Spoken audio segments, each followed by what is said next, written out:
There's a certain kind of loneliness that doesn't announce itself with silence. It hides inside movement, emails sent, meetings done, faces passed on sidewalks. You can walk through a crowd and feel transparent, like everyone can see you, but no one can feel you. It's the quiet ache of being witnessed but not met. Many men live here without naming it. They stay busy, productive, even admired. But inside, something drifts. That drift is what I want to stay with tonight. Imagine him, the man walking through the city, shoulders squared, eyes forward. On paper, he's intact, but inside, he feels like a ghost in his own story. He senses people around him, but through a pane of glass. He can't quite reach them, and they can't quite reach him. Jung might call this the exile of the king archetype, the ruler cut off from his own kingdom, the man who once carried vitality, laughter, and purpose, now stranded from the tribe and even from his own heart. The world keeps moving, and he keeps performing. But somewhere along the way, the crown slipped into a helmet. Independence turned into isolation. For many, this exile began quietly. The day they learned that vulnerability cost too much, that showing need was unsafe. So they built strength as a mask, an armor that kept them standing but slowly stopped them from feeling. Repression of vulnerability was mistaken for mastery, and the body adapted. Neuroscience gives language to what the soul already knew. Chronic stress lowers oxytocin and dopamine, the chemicals of connection and reward. When this happens long enough, the nervous system numbs itself for protection. You stop feeling rejected because you stop feeling much at all. It's not brokenness, it's the body conserving energy, a temporary anesthesia against too much disappointment. And still, beneath that anesthesia, a question hums. When did disconnection start feeling safer than belonging? Sometimes the origin points are invisible. A father figure who was physically there but emotionally absent. A mother whose love felt consuming, so distance became the only way to breathe. When those bonds go unhealed, they replay in adulthood as self-reliance that cuts too deep. We end up mistaking distance for dignity. Dr. Gabor Mate might say this is what happens when adaptation outlives its purpose. The boy who learned to suppress his need for comfort becomes the man who can't accept love without suspicion. What once kept him safe now keeps him lonely. And yet, this loneliness carries intelligence. It's not a defect, it's a message, your psyche asking to be felt again. Every part you've silenced waits beneath the armor, not to shame you, but to remind you that strength without connection is just endurance. As we move through this film, we'll trace that endurance back to its roots, the quiet transformation of independence into a cage, the chemical desert of modern brotherhood, the echo of the absent father, and the body's final rebellion through burnout. And midway, we'll expose the pattern most men repeat that keeps them unseen. For now, just stay. Let the image settle, the man in the crowd, unseen yet visible, holding the crown and the armor at once. Feel where that story touches your own nervous system. Maybe in the chest, maybe in the throat. You don't need to fix it. Just notice the wall. Because the moment you see it, you've already started to hear it speak. Most men are taught early that freedom means doing everything alone, to depend on no one, to never ask, never need, never rest. It sounds noble until you realize that what you built for protection has become a cage. Autonomy turns to armor. You hold yourself up with control, work under pressure, manage emotions, stay composed while others unravel. But inside that composure, something fragile starts to starve. The heart, deprived of real contact, folds in on itself. Jung warned about this in his writings on the persona, the social mask we wear to function. He called it persona inflation, when the mask grows so convincing that we forget it's not our face. Independence becomes a performance, not an experience. You play the role of the self-sufficient man so well that even you start to believe it. And yet, late at night, when the role ends, the silence scratches at the door. From a biological view, the same control that once offered safety now floods the body with stress chemistry. Cortisol and dopamine form a loop. Over-focus, over-effort, small reward, collapse, repeat. The nervous system mistakes tension for productivity. You keep chasing the next task because it's the only time your body still releases a sense of aliveness. But what's being rewarded isn't growth, It's vigilance. Control, for all its usefulness, often disguises a deeper longing to feel safe enough to let go. The tighter you grip your schedule, your relationships, your image, the more you reveal what you're afraid to lose: trust, softness, permission to need. You build fortresses around those absences and call it freedom. If you listen carefully, control carries grief. It's the echo of moments when chaos hurt you, when no one came to help. It's the body saying, never again. But that vow, made in pain, doesn't age well. It keeps the adult man obeying a child's survival rule. And that's how autonomy becomes addiction. You no longer feel safe with others, only without them. Silence, once a refuge, becomes the only language your nervous system trusts. Dr. Mate often says that every addiction is an attempt to escape pain. Solitude can be one of those addictions. It's just socially acceptable. You call it focus, discipline, peace. But if you strip the labels away, what's left might be fear dressed as composure. So the real question isn't, how do I stop being independent? It's, when did independence stop feeling free? This moment sets up the next descent, the phase when silence turns from strength into sedation. The place where dopamine runs dry and the brotherhood fades. Not because men don't care, but because they forgot how to reach one another without performing. In the next part, we'll walk into that desert, where connection dries out and performance takes its place. There's a certain emptiness that comes when the men around you aren't really present. Friendships exist, but they are transactional, measured by convenience or shared achievement. The tribe you needed as a young man, the space to be seen without proving yourself, is missing. In its place are networks built for performance, work connections, social media acquaintances, acquaintances of status. They're companions for tasks, not mirrors for the soul.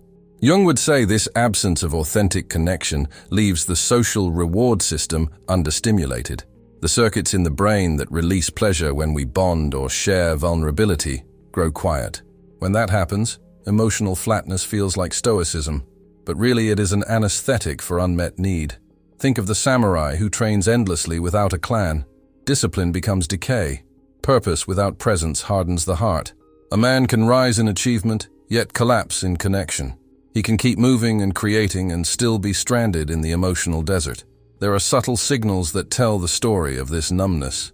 Men immerse themselves in podcasts, the solo grind, productivity highs. They chase dopamine in small, repeatable doses. Achievement, efficiency, distraction. Every task completed or idea consumed briefly simulates connection, but it leaves the deeper yearning untouched. The nervous system adapts to this rhythm.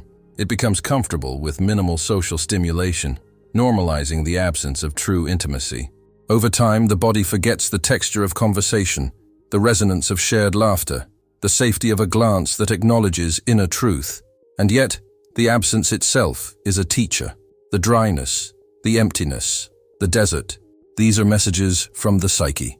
They are invitations to notice what has been replaced with performance, to see the gap between what you feel and what you've been told you should feel.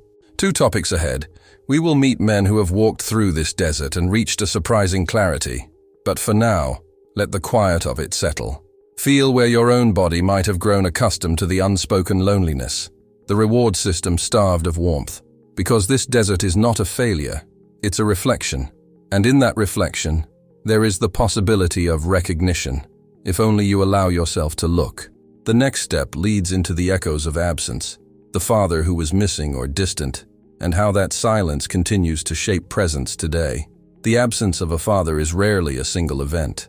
It is a rhythm, a repeated pattern that teaches a boy what love looks like, or what it does not. Admiration tangled with resentment, longing folded into correction. Every message that came, and every one that didn't, forms a shadow that lingers well into adulthood. Jung described this as the internalized critical father archetype. It is the voice that measures you, that asks for perfection, that rewards achievement, yet withholds presence. The young man learns early that love must be earned, and so the adult man carries invisible ledgers, accomplishments, behaviors, evidence of worth. The unreachable standard becomes a compass, guiding action while masking emptiness. This pattern often surfaces as perfectionism, the need to achieve, to prove, to be enough, is not simply ambition. It is a search for the love that once felt conditional, the attention that was inconsistent, the recognition that was withheld. Each success may bring applause from the world, but it cannot touch the gap inside. That gap remains, echoing like a silent room, reminding the man of the presence that was never fully given. Clinicians describe the post-success emptiness. Men who have attained the impossible, wealth, status, admiration, and yet encounter a profound internal silence. That silence is not laziness or moral failing. It is the echo of the absent father, the unresolved grief of a love that was never fully accessible. Perfectionism collapses into burnout because the body cannot sustain the chase indefinitely. Every achievement becomes both proof and punishment. You measure yourself against an ideal that never existed in full, yet its shadow dictates your pace. Beneath this collapse lies an opportunity. The internalized father is also a teacher of discernment. It can be acknowledged, named, and integrated. Its echo need not control, but it does need recognition. The first step is noticing where admiration slides into self-criticism, where striving masks longing. Feel the resonance of this pattern in your own chest. Where do your efforts hide a search for approval? Where does your discipline carry unspoken grief? These are the whispers of an absent presence that once shaped you. And from here, the body begins to speak more clearly, through fatigue and tension, through subtle rebellion. The next chapter traces how burnout manifests when the psyche has been carrying exile for too long. Exhaustion is often misunderstood. We call it laziness, lack of willpower, or failure to manage priorities. But when a man has spent decades carrying the weight of emotional exile, fatigue becomes something far more meaningful.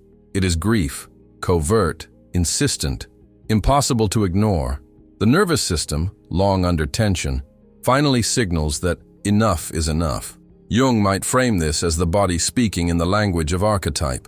The default mode network in the brain, the space where reflection and self-representation occur, begins to rewire under chronic loneliness. Self-worth, once tied to performance, now falters. The nervous system protests the mismatch between lived experience and internal expectation. Fatigue is not a defect. It is intelligence expressed somatically. Consider Atlas carrying the sky, not out of duty, but out of guilt. Each achievement, each meticulously controlled moment, becomes an invisible burden. The body bends under the weight of self-imposed exile. Burnout is the silent rebellion of a system that cannot continue to pretend that isolation is safety. This is where awareness becomes essential. The collapse, the fatigue, the sense of emptiness, they are not signs of weakness. They are markers, signaling a dissonance between the self you inhabit and the self you have been told to be. Integration begins when the body is allowed to speak, when the tension is noticed rather than pushed through. There is a paradox here. Beneath collapse, beneath exhaustion, there lies the archetype of rebirth, the return. The same system that signals, "I cannot go on like this," also carries the potential for regulation, for reconnection, for a rhythm that honors both strength and presence.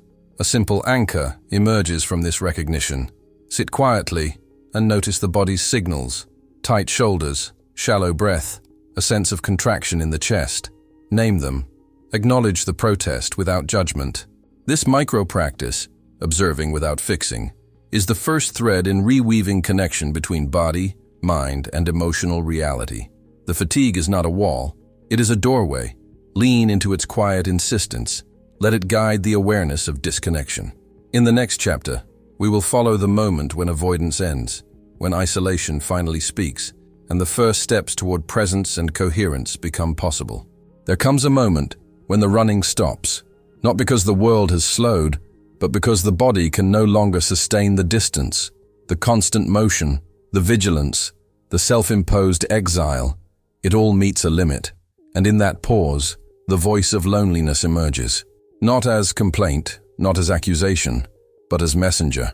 The shadow speaks through the body, through the stillness, through the tight chest or hollow stomach that has carried years of unprocessed absence. Jung would say this is the beginning of integration, the projection of pain onto others. The critical father, the distant tribe, the absent lover begins to fall away. For the first time, the man can acknowledge the source of the ache as internal. as part of his own system seeking recognition. Owning the pain does not erase it, it clarifies it.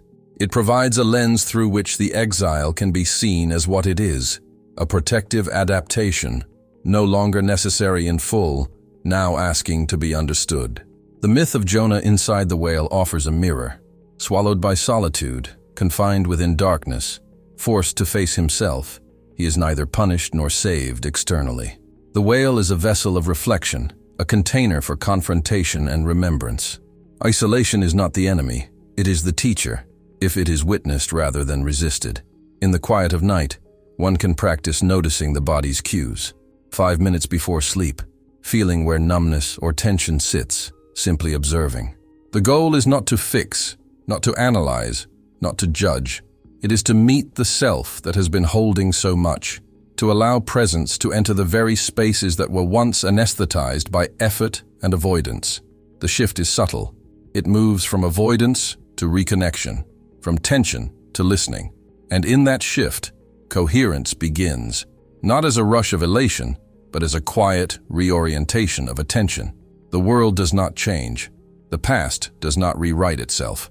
But the capacity to meet others, to meet oneself, expands.